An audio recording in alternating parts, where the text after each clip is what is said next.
From F.E. Warren Air Force Base in Cheyenne, Wyoming, this is Missile Minutiae, the official podcast of the 90th Missile Wing and the Wranglers of F.E. Warren. Here are your hosts. Hello there, Team Warren, and welcome back to the podcast. After a little bit of a hiatus from us, we are back with a special guest. My name is Glenn Robertson, and with me I've got Tech Sergeant Tyler Placey, also with the Public Affairs Office. Our special guest today is the new Vice Commander of the 90th Missile Wing, Colonel Deane Konowicz. He's just arrived from Washington, D.C., and we took about 30 minutes to talk to him about what the Mighty 90 Wranglers can expect from him over the course of the next 2 years. Colonel Konowicz, why don't you tell us a little bit about yourself? Things like where you're from, family life, your early family life, where you went to school, commissioning, anything you want to do that's what built you. No, thank you. Thanks again for this opportunity. So I was born in Australia, a little town in the Australian outback, about eight hours west of Sydney, a cattle ranching town, so very similar to the Wyoming environment, and the town's name was Warren. So very similar to where we are here today at F.E. Warren Air Force Base. My parents were both Americans and teachers over there in the 1970s, trying to raise the Australian education system. It was a three-pronged approach the Australians were using: bring in American teachers, send Australian teachers to America to get educated, and then revamping their entire system, and they were part of that. Parents took me back to New Jersey when I was pretty young for a really short stint, and then became teachers and dogs overseas. So I spent most of my childhood in Nuremberg, Germany, from 78 to 88, 10 years, pretty formative. Played soccer growing up there, learned to speak German, went to German schools for a while, and traveled all over Europe with my father, who was a Dodge wrestling coach. So I had the opportunity to go to every American military base throughout Europe as a kid. And so I definitely have a European identity by the nature of where I live, but also close ties to the military, where all the kids would come through for 3-year assignments. I was the kid who always was there and never moved. In 1988, we came back to the United States, and I had my really first chance to live in America, just as the Berlin Wall was coming down. So I had a very Cold War experience while I was living overseas. And my parents took me on some fantastic adventures through Russia, through the Soviet Union at the time. We took the Trans-Siberian across from Vladivostok all the way across to St. Petersburg and Moscow during the Cold War. I spent the summer in Hungary during the Cold War behind the Iron Curtain, and then really got a chance to see two different worlds that understand from a strategic context. But for me, that was a very real part of my childhood. Coming back to the States, my mom was from Massachusetts, my dad from Jersey, and so we decided to settle in Cape Cod, Massachusetts. It was a place that we had occasionally come back in summers to be exposed to America as kids. And but soon after I got there, my parents, both public school teachers, lifelong educators, gave me the opportunity to go to a boarding school. And that was really a chance to be everything that they thought I could be in terms of an athlete, a student, and really gave me the opportunity of a lifetime. So I went to a small boarding school in Massachusetts called Taylor Academy. It was a naval honor school. It had direct nominations to the academies. It was co-ed. So for those of you who are wondering, it wasn't Hogwarts. But it was a fantastic opportunity to mix with students from around the country and around the world, and get a pretty unique experience from 14 to 18 years old. It was pretty formative. Had an opportunity there to wrestle, run cross country, play lacrosse, and ultimately was recruited to play lacrosse at the Air Force Academy. And that was a chance to ironically head west for the first time. I had been all over the world, but I had never been west of the Mississippi. So at 18, I went to Colorado Springs, crossed the Mississippi River for the first time in my life, and I think it took me about 3 days during basic training to finally look up and realize there were mountains. Getting yelled at and dealing with those early days of introduction to the military. My parents, though, not just teachers, but also coaches. I think I mentioned my father was a wrestling coach.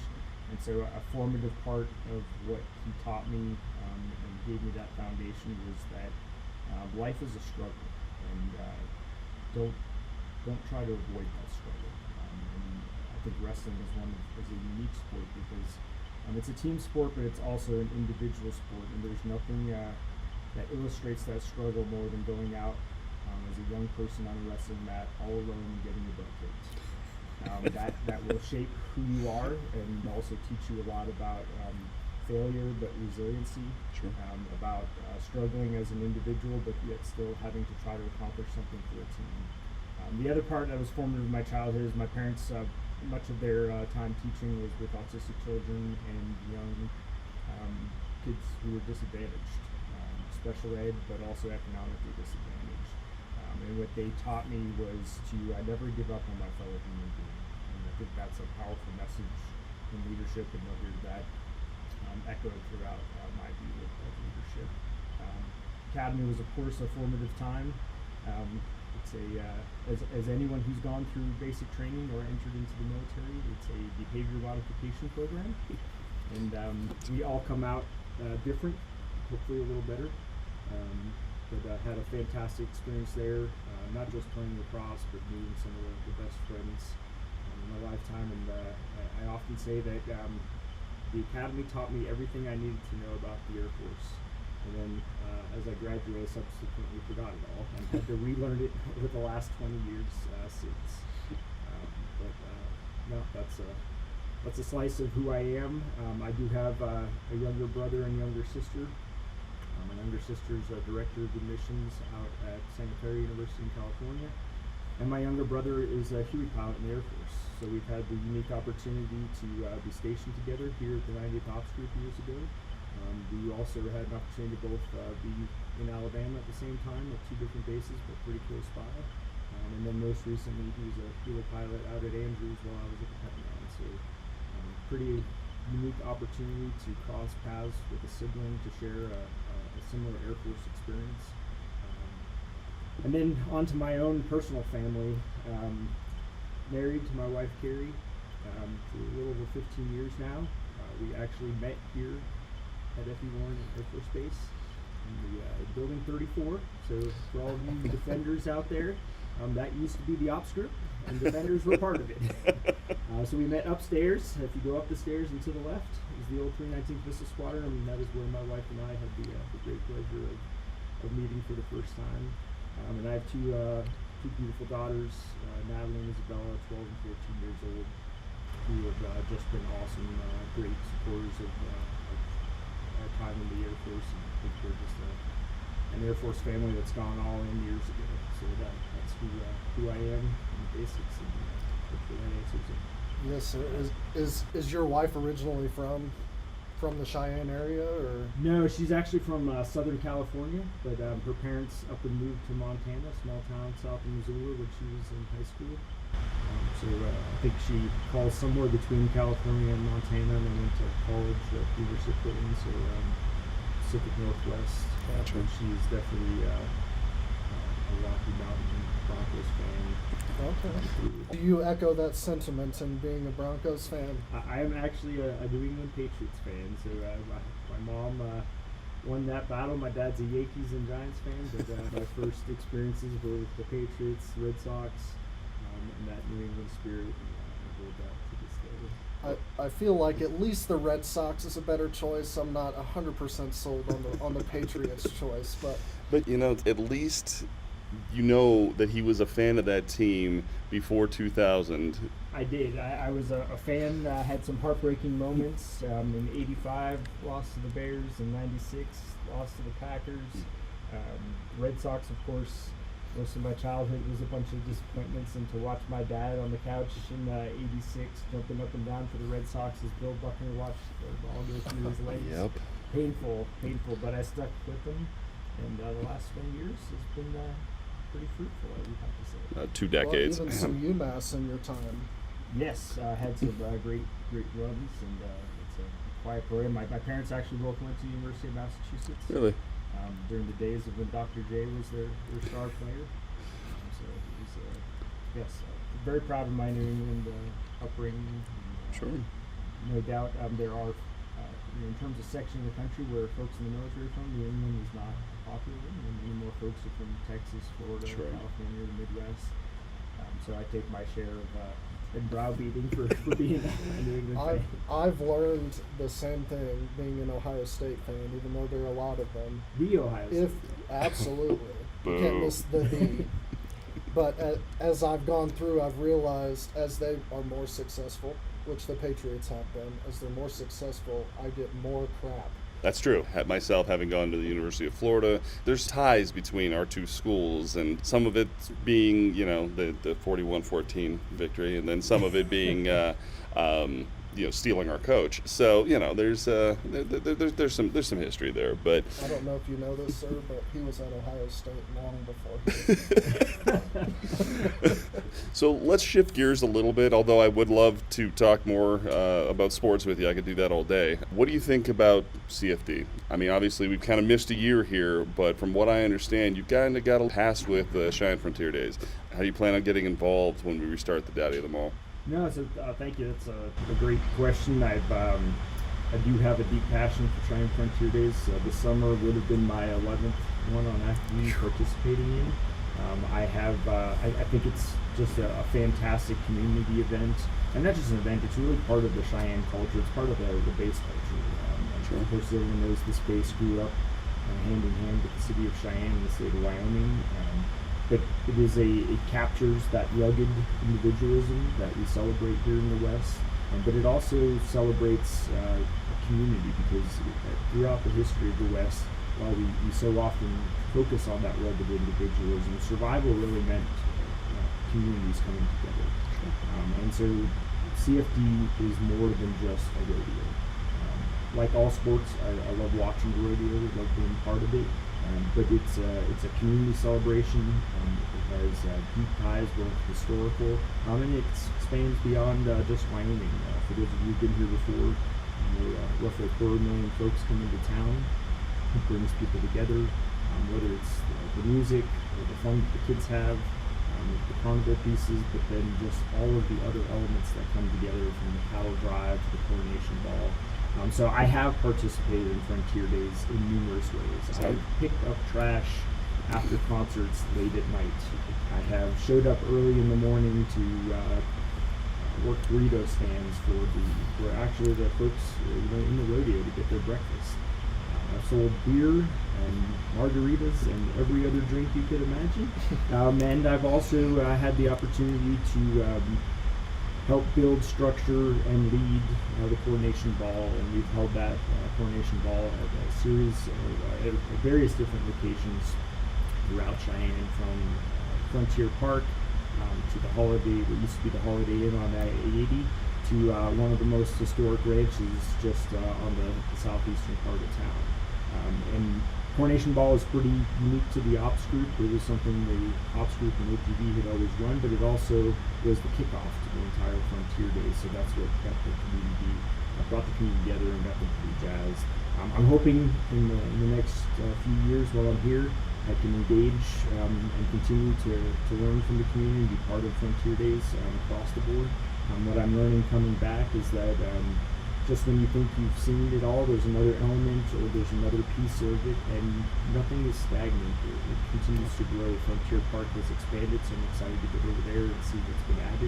But I'm also looking forward to getting a better understanding about where this city is going, and no doubt there'll be some lessons learned coming out of COVID. Of course, we all hope next year is back to normal, but I suspect there'll be elements that will have to be creative and innovative in terms of how we make sure we have a fantastic 125th anniversary Daddy.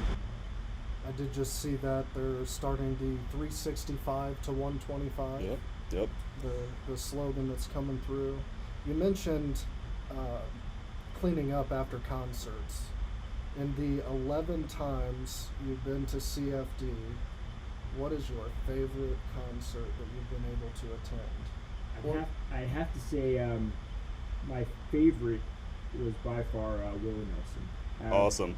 Well, heck yeah. Fair enough. Enough said. I mean, from we've had some great acts here over the years, but Johnny Cash, Willie Nelson, those are just legends, and to have the opportunity to see them in a small concert Sure. venue, to be within earshot and to be able to almost touch the stage. Sure. Even as a young lieutenant, I recognized, hey, this is pretty cool. That's Sure. part of what hooked me in. Sure. So am I to understand that you saw Johnny live then? Yes. That's incredible. Speaking of live, I don't know if you both saw the announcement of who's going to be performing in next year's. I have not yet. I haven't either. Garth Brooks. He I'm announced. in. Yeah, the CFD folks just announced yesterday afternoon. They've been holding the secret for a while, and he posted his own video saying, "I'm looking forward to seeing you for the 125th." So, Well, that's I would almost turn down orders for that. well. 2 quick notes on that. One, the Johnny Cash reference, of course. For those folks across FE1 who don't know it, Johnny Cash is an Air Force veteran, served in the 1950s over in Germany. And on the Garth Brooks front, super excited for next summer then. But the last time I saw Garth Brooks live was at McNichols Arena in Denver in 1996, right before we tore it down. Those of you who are new to the Front Range, we refer to it as the Pepsi Center now. Mhm. But back in the day, it was McNichols, and it was one of the final concerts held there. Awesome event, so looking forward to next summer. it's pretty great. The first time I saw Garth was at the Pepsi Center in 2015. Johnny Cash, Willie Nelson, Garth Brooks. Is country music what you're prone to listen to, or is it I'm pretty eclectic when it comes to music. I grew up listening to a lot more classic rock. So as a kid growing up playing the piano, Billy Joel was a favorite. But then later in life, got into everything from Pink Floyd and Led Zeppelin to but I'm a fan of the '80s. I enjoy my share of R&B, and grew up with some rap in the '90s that Sure. I love to this day. And I've had an opportunity to grow into country music. You come out west, and it's just kind of part of Sure. what you take on, and it's just around? it is. You Yeah. have to take it in because it's around. And when you get a chance to see music live, regardless of the genre, I think it gives you a new appreciation Sure. and the amount of talent and effort, but also the energy that it brings Sure. to folks. I've always looked at that as like, maybe I don't enjoy this the most, but I do enjoy seeing someone that's passionate about what they're doing. And Sure. that live music brings it out of everyone, even the fans. Absolutely. So we talked about music. We've talked about sports. We got to do a little bit of professional stuff. It's just kind. We got to do a little bit. So, Do we have to? well, I suppose we should. What goals do you have personally, professionally, while you're stationed here with us at the 90th Missile Wing? On a personal level, it's an awesome opportunity, of course, for my wife and I to come back west. When we were here last, our daughters were pretty young, and so really I'm thrilled to share that Western experience with them. We love the outdoors. We love CFD. We love being back close to my alma mater, the Air Force Academy, and so all of those pieces and elements I would love to expose my daughters to. I love to go hunting and fishing. We love skiing as a family, and so as you know, childhood goes by pretty quickly, and there's nothing more as a parent you want than to share some of those passions with your kids. So on a personal level, I think that's my goal, is to make sure we embrace everything the West has to offer, and we try to do that wherever we can station things like a lot. But as much as we take advantage of wherever we're at, it is awesome to be back to where we truly want to be. Sure. So that I want to pass on. On a professional level, I learn constantly from the folks I work with. And in the Pentagon, it was a unique and challenging experience, but I am so excited to be back in this arena, where I can learn and see all the changes that have occurred in the last 5-6 years, where I can learn. My biggest goal is to get out and meet as many airmen, officers, civilians, NCOs as I possibly can. And I'll be amazed with each interaction I have, how much passion is out there, and how much I can learn from others. So from a professional goal, that's really where it's at for me, is how can I not just get out and meet folks, but try to really make a difference in their lives with the the opportunities that I can afford to give them and to help them become better leaders and contributors, not just to our Air Force, but to our society. So when you're going out and meeting folks and passing on those leadership styles or those attributes that would lead folks to be better leaders and be more effective within the Air Force and society, what are you going to tell them? So I'll bring the conversation back to where we talked earlier, and that's sports. So I grew up as an athlete. My dad was a coach, and I think when we look at one of Colonel Benetti's 3 priorities is building teams. And sports, I think, teaches us something really important, like a few other things do. And this is tied to military history. Like General MacArthur, who's the superintendent at West Point, created what we know now as the NCAA, because he understood that, having been a veteran of wars, that there were few activities in life that created an opportunity to develop folks in a dynamic environment and a competitive environment that would most emulate war or prepare a population for war in sports. And so taking that one step further, the coaching piece. We too often, I love mentoring. I think mentoring is important, but I think coaching is more important. And coaching gets to the everyday. And coaching, I think, is we'll use a negative word here that people cringe, right? And that's micromanagement. People hate to be micromanaged. But I think micromanagement from a leadership piece is actually missing the team and coaching part of it. It is a word that is about the culture and environment, not about the act itself. Because we've talked about just recently about the New England Patriots. So the New England Patriots system, really any NFL system. You have Bill Belichick as a coach. You have Tom Brady out on the field. Every down, Tom Brady is putting his hands over his ears, and Bill Belichick is micromanaging. He's actually not micromanaging, he's coaching him. But the frame of the way you look at that word is depending on the environment that's created. So when you have a coaching and a team environment, you don't feel like you're being micromanaged, you feel like you're being coached. And sometimes that coaching is very detailed and in the moment, sometimes it's very directive.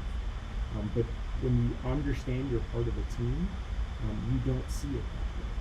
And what does Tom Brady turn around and do, and what I'm sure Cam Newton will do this next year, is he'll turn around in the huddle and he'll give very specific direction. And when the receiver doesn't run that route, he'll correct it. And these are folks who are at the top of their game. They are professionals. And they are being coached down to the millisecond, down to the specific detail, and they're not offended by it.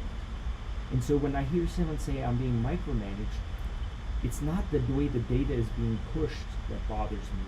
It's that the environment probably doesn't exist for them to be part of a team, and the information that the person who is pushing it to them is probably they're not seeing them as a coach.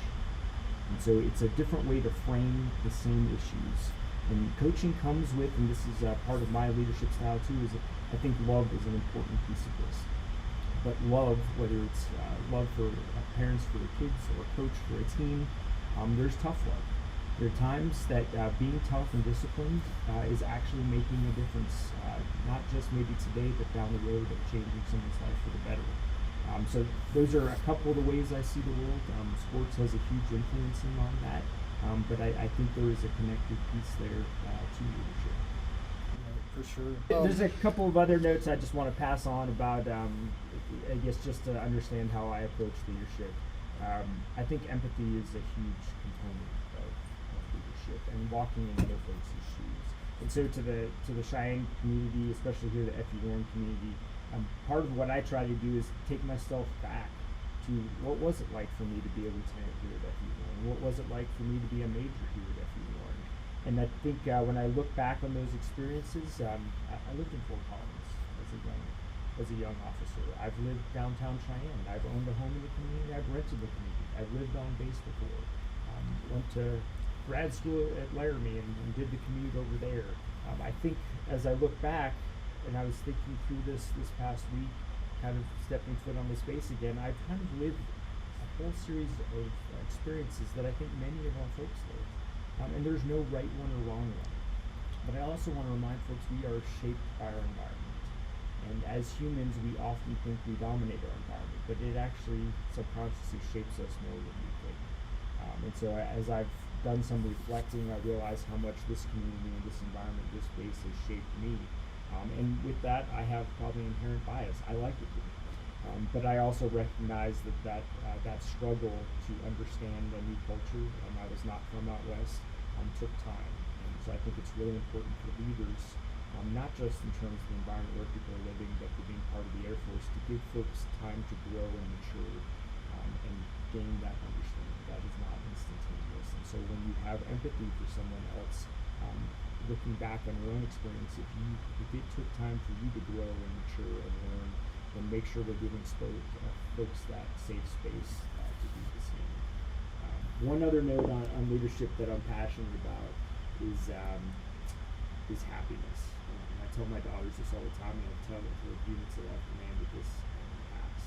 I cannot make folks happy. In fact, I don't even try. That happiness is an internal thing. And if as a leader, whether you're leading a team, coaching a team, or commanding a unit, or being a first-line supervisor, if you are pursuing trying to make people happy, you will fail.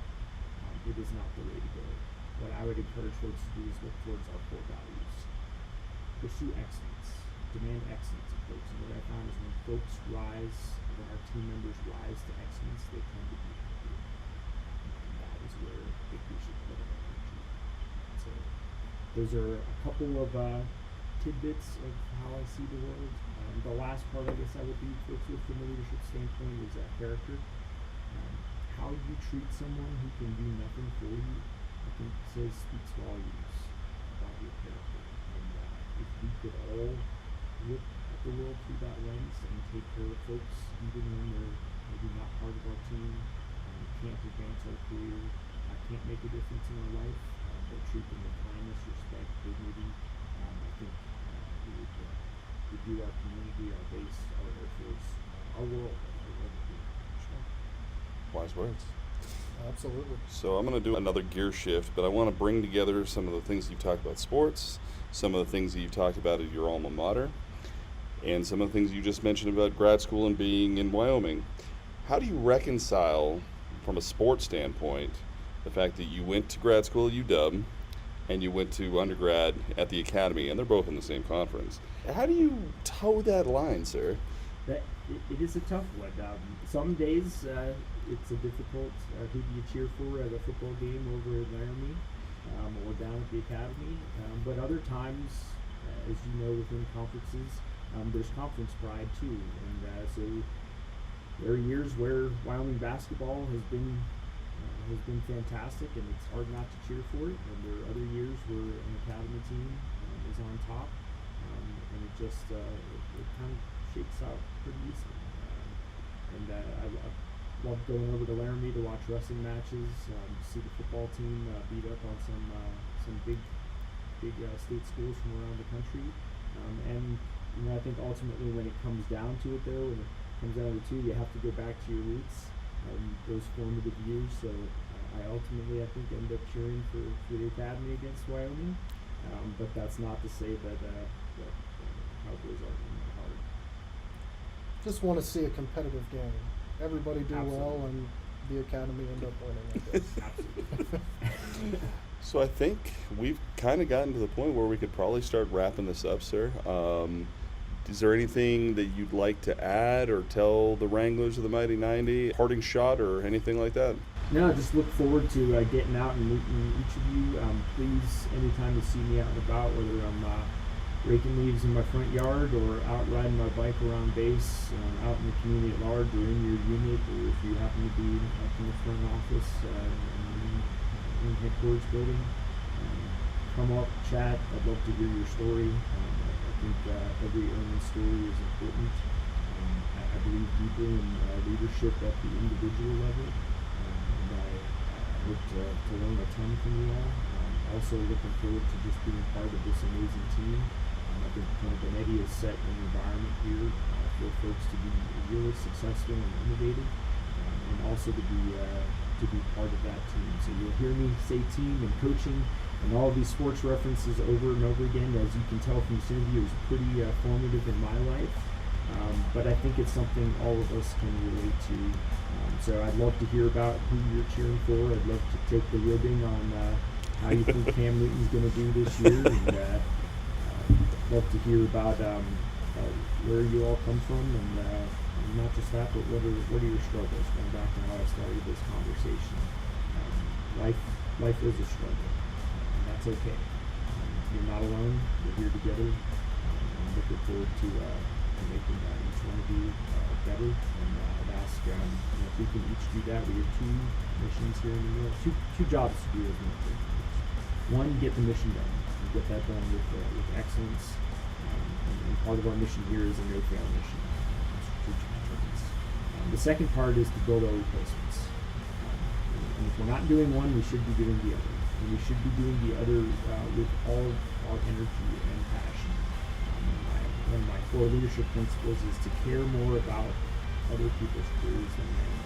And if every leader can did that, I think that you'd see just some amazing development in leadership development.